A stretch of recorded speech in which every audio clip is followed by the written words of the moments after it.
Bonjour et bienvenue à Londres, bienvenue ici en Angleterre. Depuis le 14 novembre 2007, la première ligne à grande vitesse construite sur le sol britannique est en service sur la totalité de son parcours, soit 109 km, de la sortie du tunnel sous la Manche jusqu'à la gare londonienne de Saint-Pancras. Il faut savoir que la réalisation de cette ligne a constitué un incroyable challenge.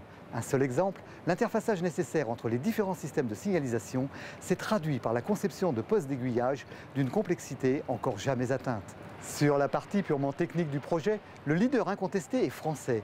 Il s'agit bien sûr de Systra, première ingénierie internationale de transport ferroviaire et urbain qui a su apporter tout le savoir-faire de la SNCF en matière de grande vitesse. Mais tout de suite, nous rejoignons Ashford pour visiter la ligne en cabine de conduite de l'une des toutes nouvelles automotrices de la classe 395.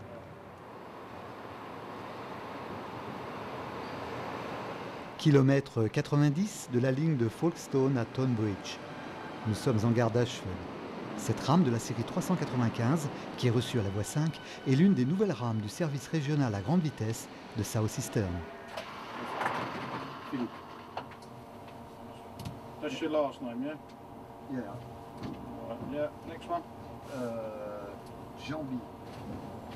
À la sortie de la gare, nous laissons à droite les voies pour Maidstone. Nous allons emprunter le raccordement vers la ligne à grande vitesse, High Speed 1. M.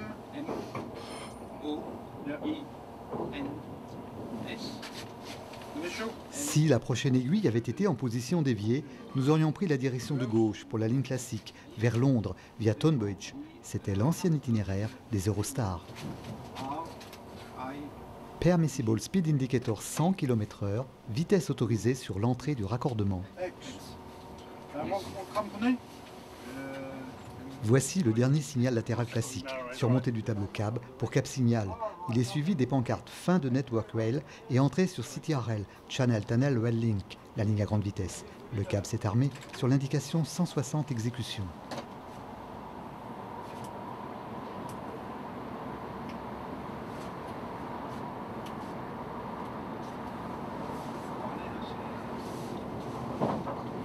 Nous franchissons en talons l'aiguille d'entrée sur la voie Up CityRL, autrement dit la voie montante de la ligne à grande vitesse. Retour à Ashford. Sur la place de la gare, où évolue un autobus type ALX 400 dans la livrée de Stagecoach, ce grand immeuble s'appelle International House. Il abrite un centre de formation de South Eastern où se trouvent les simulateurs de conduite.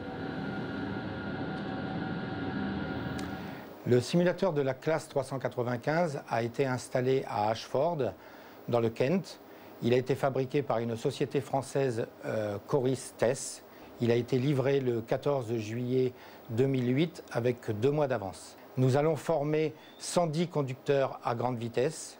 Ces conducteurs proviennent de South Eastern. Ils conduisaient des trains de banlieue, donc de 100 miles à l'heure. Ils vont passer à 140, c'est-à-dire à 225 km/h. Can you just see if there's an emergency brake application when you run at Ebbsfleet, please? Systra nous a aidés pendant tout le projet au développement de la signalisation de cabine, de la ligne à grande vitesse et aussi du KVB. Donc actuellement, quand les conducteurs sont formés sur le simulateur, ils conduisent avec la vraie signalisation. Toutes les données ont été mises sur le simulateur et tous les incidents que nous pouvons recréer sont les incidents réels qui pourraient arriver éventuellement.